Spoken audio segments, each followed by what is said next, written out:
Hi friends, మీలో ఎంతమంది బూడిద గుమ్మడికాయతో జ్యూస్ తాగారో కామెంట్ చేయండి. దీని స్మెల్ కూడా నాకు నచ్చలేదనమాట. ఇది మామయ్య తెచ్చారు, కానీ యూట్యూబ్లో చూస్తే దీనివల్ల చాలా ఉపయోగాలు ఉన్నాయి అని అన్నారు. మనం కూడా ఇలా ప్రయోగం చేసేద్దామని ఫిక్స్ అయిపోయాము. కానీ టేస్ట్ ఫస్ట్ బాగోదేమో అనుకున్నా, కానీ సేమ్ పుచ్చకాయలాగా ఉంది ఫ్రెండ్స్. మీరు ట్రై చేయండి.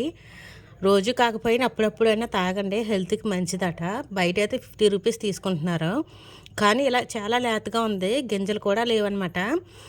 మొత్తం వేసి మిక్సీ కొట్టేసాను నేనైతేని. అదే మిక్సీలో అయితే నేనైతే పుచ్చకాయ తీసుకుంటాం కదా, ఆ మిక్సీ జార్ అయితే పెట్టాను. ఎందుకంటే ఇందులోంచి ఎక్స్ట్రా వేస్ట్ అనేది ఉంటుంది కదా, దాంతో హల్వా చేసేద్దామని. దీంట్లో వాటర్ అంతా తీసేసి హల్వా కింద చేద్దామని ఫిక్స్ అయిపోయాను. కానీ టేస్ట్ మాత్రం సూపర్ ఉంది అబ్బా. కానీ షుగర్ గట్రా ఏం వేయలేదన్నమాట. ఓన్లీ ముందు జ్యూస్ తీసేసి తేనె అనేది వేసాను. మీలో ఎంతమంది తాగారో కామెంట్ చేయండి. హెల్త్కి కూడా చాలా మంచిదట. అప్పుడప్పుడన్నా తాగాలని ఫిక్స్ అయిపోయింది ఈసారి. సర్లే ఫ్రెండ్స్, ఫస్ట్ టైం మన ఛానల్ ఎవరైనా చూస్తే సబ్స్క్రైబ్ చేయండి, లైక్ చేయండి.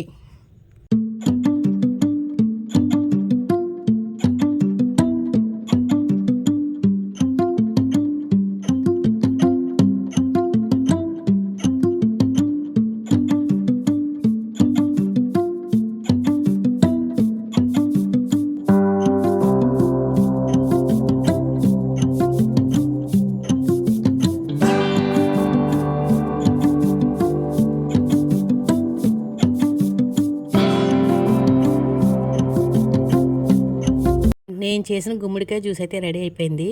కానీ కొంచెం ఇందులో తేనె అనేది యాడ్ చేశానమాట, షుగర్ వేయలేదు. కానీ టేస్ట్ మాత్రం సూపర్ ఉంది. అలాగే మీరు కూడా ట్రై చేసేయండి. మా నెక్స్ట్ వీడియోలో దీంతో హల్వా ఎలా చేశారో పెడతాను. లైక్, షేర్, చిన్న సబ్స్క్రైబ్.